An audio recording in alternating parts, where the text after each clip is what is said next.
నమస్తే. ప్రస్తుతం మనతో పాటు సీనియర్ జర్నలిస్ట్ దాము బాలాజీ ఉన్నారు. ఆయనతో మాట్లాడడం. నమస్తే సార్. నమస్తే సార్, చంద్రబాబు నాయుడు స్పీకర్గా ఇండియా కూటమికి సపోర్ట్తో ఎన్డీఏ కూటమికి అపోజిట్గా పెట్టబోతున్నారు, అంటే బీజేపీకి యాంటీగా పెట్టబోతున్నారు స్పీకర్ని అని చెప్పేసి కొన్ని వార్తలు వస్తున్నాయి. అవి ఎంతవరకు నిజమయ్యే అవకాశం ఉంది సార్?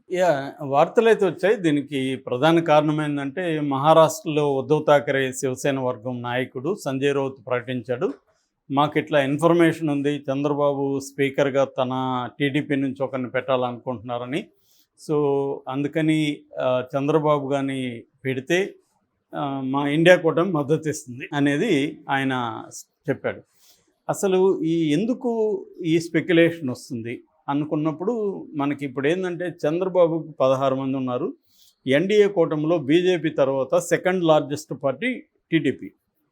సో టీడీపీ మద్దతు లేకుండా బీజేపీ ప్రభుత్వం ఉనికిలో ఉండడం సాధ్యమంటే సాధ్యమే, కానీ ఇబ్బందులు మొదలవుతాయి. ఇంకెవరైనా అలాంటి వాళ్ళు వెళ్ళిపోతే మళ్ళీ ఇబ్బంది అవుతుంది. సో అందుకని చంద్రబాబు మీద బీజేపీ ప్రభుత్వం డిపెండ్ అవ్వాల్సిన పరిస్థితి ఉంది.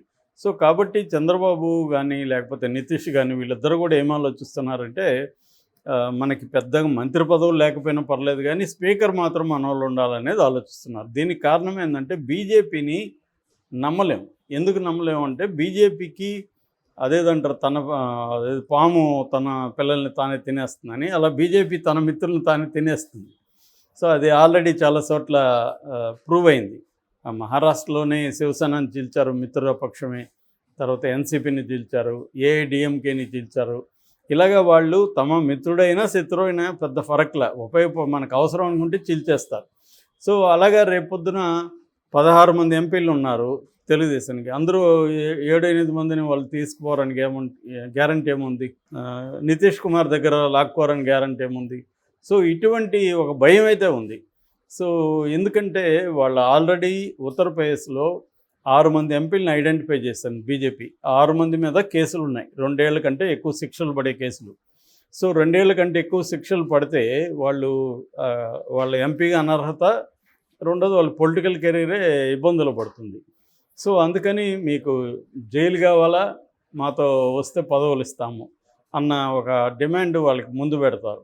సో సహజంగానే ఎందుకు జైలుకి వెళ్తారు ఎంపీగా ఉండి? సో బీజేపీలోకి వెళ్ళిపోతారు. అలాగే బీజేపీ ఏం చేస్తుందంటే అనేక చోట్ల దేశంలో భయపెట్టి వాళ్ళ మీద కేసులు అవన్నీ పెట్టించి వాళ్ళని భయపెట్టి తమ పార్టీలోకి చేర్చుకుంటారు. ఇది ఎప్పటి నుంచో జరుగుతుంది. అందుకని మనకి అనేక మంది కేసులు ఉన్న వాళ్ళు బీజేపీలోకి వెళ్ళిపోవడం కనిపిస్తుంటాయి. ఇక్కడే ఆంధ్రప్రదేశ్లో సుజనా చౌదరి కానీ, సీఎం రమేష్, వీళ్ళందరి మీద కేసులు ఉన్నాయి. వీళ్ళందరూ బీజేపీలోకి వెళ్ళగానే కేసులు లేవు. అవేమైనా కూడా ఎవరికి తెలియదు. సో జనరల్గా వీళ్ళు వెళ్ళగానే సిబిఐ కానీ, ఈడీ కానీ క్లోజర్ పిటిషన్లు వేస్తుంటాయి హైకోర్టులో కానీ, సుప్రీంకోర్టులో కేసును క్లోజ్ చేసామని. అంటే జనరల్గా ట్రయల్ కోర్టులు వేస్తుంటారు. ఎక్కడైతే కేసు ఉందో అక్కడ ఈ సాక్ష్యాధారాలు ఏం దొరకలేదు మాకు, ఇది క్లోజ్ చేసానని క్లోజర్ పిటిషన్ వేస్తారు బీజేపీలోకి వెళ్ళగానే. అందుకని బీజేపీ అనేది ఒక వాషింగ్ మిషన్ అని ఇండియా కూటమి అంటుంటారు. అంటే డర్టీ పాలిటిక్స్ చేసే వాళ్ళందరూ అటు వెళ్తే క్లీన్ అయిపోతారు. సో ఈ భయం అయితే ఉందన్నమాట మిత్రపక్షాలకు కూడా. ఎన్డీఏ కూటమి ఇటు చంద్రబాబుకి ఆ భయం ఉంది, ఎందుకంటే చంద్రబాబు మీద కేసులు ఉన్నాయి, చంద్రబాబు ఎంపీల మీద కేసులు ఉంటాయి. కేసులు లేకపోతే కేసులు పెడతారు, అది పెద్ద విషయం కాదు. సో అందుకని చంద్రబాబుకి కానీ నితీష్ కుమార్కి కానీ భయం ఉంది. అందుకని వీళ్ళు స్పీకర్ డిమాండ్ చేస్తున్నారు. స్పీకర్ ఉంటే దాని ఏమంటారు, ఫిరాయింపు చట్టం కింద స్పీకర్కి విశేష అధికారాలు, విచక్షణాధికారాలు ఉంటాయి, డిస్క్రిషనరీ పవర్స్ ఉంటాయి. సో ఆయన అనుకుంటే వాళ్ళ మీద వెయిట్ వేయచ్చు, లేదనుకుంటే వదిలేయచ్చు. ఇప్పుడు మనం చూసాము, వెయిట్ వేయమని రఘురామకృష్ణరాజు మీద వెయిట్ వేయమని వైసీపీ వాళ్ళు ఇప్పటి నుంచో అక్కడ మొరపెట్టుకుంటున్నా కూడా చేయలేదు, ఎంత క్లోజ్గా ఉన్నా కూడా బీజేపీ. ఎందుకంటే బీజేపీ అంటే కొన్ని గేమ్స్ ఆడుతూ ఉంటుంది. సో ఎవరికి ఫుల్ ఫ్రీడమ్ లేదు వీళ్ళకి కూడా, మిత్రపక్షాలకు కూడా. వాళ్ళని కంట్రోల్లో పెట్టుకోవడం, భయం అనేది అందరికీ భయాన్ని చూపించి కంట్రోల్లో పెట్టుకోవడం జరుగుతుంది. ఇప్పుడు ఫర్ ఎగ్జాంపుల్ చంద్రబాబు అరెస్ట్ వెనుక బీజేపీ ఉందని అందరికీ తెలుసు. మళ్ళీ అదే చంద్రబాబు అదే బీజేపీతో ఎందుకు కలిశాడు? ఓన్లీ బికాస్ ఆఫ్ ఫియర్ తప్ప ఇంకేం కారణం లేదు. సో వీళ్ళతో లేకపోతే మనం ఓడిపోతాం అనేది ఒకటి, ఓడినా గెలిచినా వాళ్ళతో లేకపోతే మనం జైలుకి వెళ్తాం అనేది ఒకటి, ఈ ఫియర్ నుంచి మాత్రమే బీజేపీతో కలిశాడు. సో అందుకని ఫియర్ని ఉపయోగించుకొని ప్రతిపక్షాలని లేదా మిత్రపక్షాలని తమలో కలుపుకోవడం, వాళ్ళని చేల్చడం అనేది బీజేపీ చేస్తుంది. అందుకని స్పీకర్ మన వాళ్ళైతే ఈ ఇబ్బంది ఉండదు, మనం కాన్ఫిడెంట్గా ఉండొచ్చు అనేది ఇటు తెలుగుదేశంలో ఉంది, అటు నితీష్ కుమార్తో కూడా ఉంది.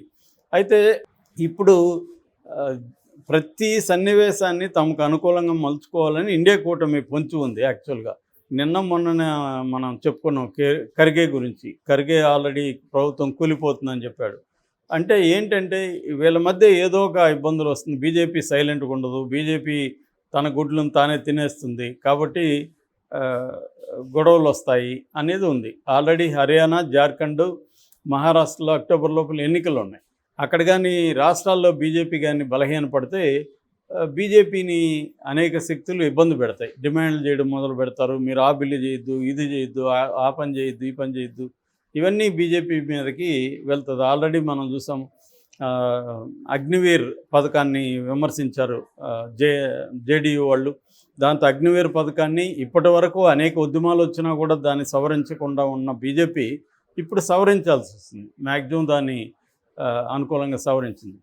సో ఇలాగ బీజేపీ మీద ప్రెజర్, బీజేపీనే ఇప్పుడు అదేదో అంటాం కదా, ఒక వీధిలో ఒక రౌడీ ఉంటాడు, వాడే అన్నీ ఉంటాయి. ఇప్పుడు ఇంకొక ఇద్దరు పక్క రౌడీలు, చిన్న రౌడీలు వచ్చారు. సో వీళ్ళిద్దరు కూడా అప్పుడప్పుడు ఇన్ని నువ్వు ఆ వీధిలోకి పోవద్దు, నువ్వు రైట్ రా, నువ్వు లెఫ్ట్ రా అంటున్నారు. ఇది ఈ రౌడీకి ఇబ్బంది అవుతుంది. ఎందుకంటే ఇప్పటివరకు తన అందరిని భయపెడుతుంటే ఇప్పుడెవరో ఇద్దరు చేరి, ఎందుకంటే వీళ్ళ మీద ఆధారపడాల్సి వచ్చింది, అతను కుంటువాడు గుడ్డవాడు అయ్యాడు. సో ఇటువంటి ఒక ఇబ్బంది ఇప్పుడు మోడీకి ఉంది. సో వీళ్ళకి కూడా అదే ఇబ్బంది ఉంది. సో అందుకని ఒకరినొకరిని నమ్మే పరిస్థితి లేదు. అందుకనే ఎవరో కార్టూన్ వేశారు, మోడీ వీళ్ళిద్దరిని ఇలా కౌగులించుకుంటే వీళ్ళిద్దరు వెనకాల 2 కత్తులు పెట్టుకున్నారు. సో ఇద్దరు కలిసి ఎప్పుడు మోడీని కత్తులతో పొడుస్తారో తెలియదు. అట్లాగే మోడీ దగ్గర కూడా కనిపించను దాంట్లో వేయలేదు, కానీ మోడీ దగ్గర కూడా కత్తులు ఉంటాయి, వీళ్ళిద్దరిని కూడా పొడవగలడు మోడీ. సో కాబట్టి ఇటువంటి ఒక అపనమ్మకం మీద ఆధారపడిన ఇది కాబట్టి ఇండియా కూటమి పొంచి ఉంది. ఇప్పుడు ఇండియా కూటమి ఏమి చేస్తుందంటే ఒక రకంగా టెంప్ట్ చేస్తుంది చంద్రబాబుని. నువ్వు కానీ స్పీకర్కి పోటీ పెడితే మేము మీకు మద్దతు ఇస్తాం అని చెప్తుంది. ఇది జరిగితే గందరగోళం వస్తుందని ఇండియా కూటమికి తెలుసు. అయితే చంద్రబాబు టాక్టిక్స్ ఏందని మనం ఆలోచిస్తే, చంద్రబాబు టాక్టిక్స్ ఏంటంటే, చంద్రబాబు ప్లాన్ ఏంటంటే స్పీకర్ మన మనిషి ఉండాలి, కానీ మన పార్టీ అవసరం లేదు.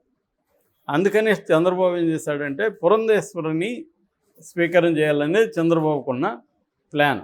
అయితే డైరెక్ట్గా పురంధేశ్వరిని చేయమంటే ఇబ్బంది కాబట్టి మా తెలుగుదేశం కోటాలో స్పీకర్ ఇవ్వండి అని అడుగుతున్నాడు. వాళ్ళు ఎట్లాగో నో అంటారు. నో అన్నప్పుడు కనీసం మీ పార్టీ తరపునే పురంధేశ్వరికి ఇవ్వండి అనేది చెప్తాడు. ఎందుకు వాళ్ళు నో అంటారు?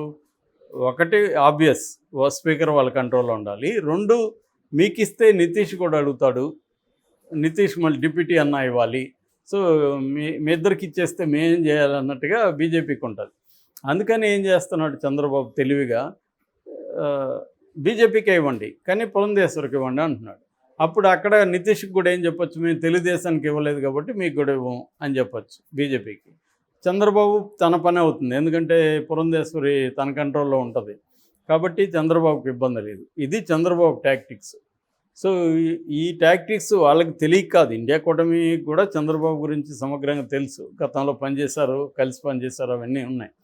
కానీ వాళ్ళ ప్రయత్నాలు వాళ్ళు చేద్దామని, కన్ఫ్యూజ్ చేద్దామని, గందరగోళపరుద్దామని వాళ్ళ ప్లాన్ వాళ్ళది ఉంది. ఇండియా కూటమిలోంచి ఎంపీలు లాక్కోవాలని బీజేపీ ట్రై చేస్తుంటే బీజేపీలో ఉన్న వాళ్ళను విచ్ఛిన్నం చేయాలని వాళ్ళు ట్రై చేస్తుంది. This is the power politics. ఏం జరుగుతుందనేది చూడాలి మనం. Okay sir, thank you.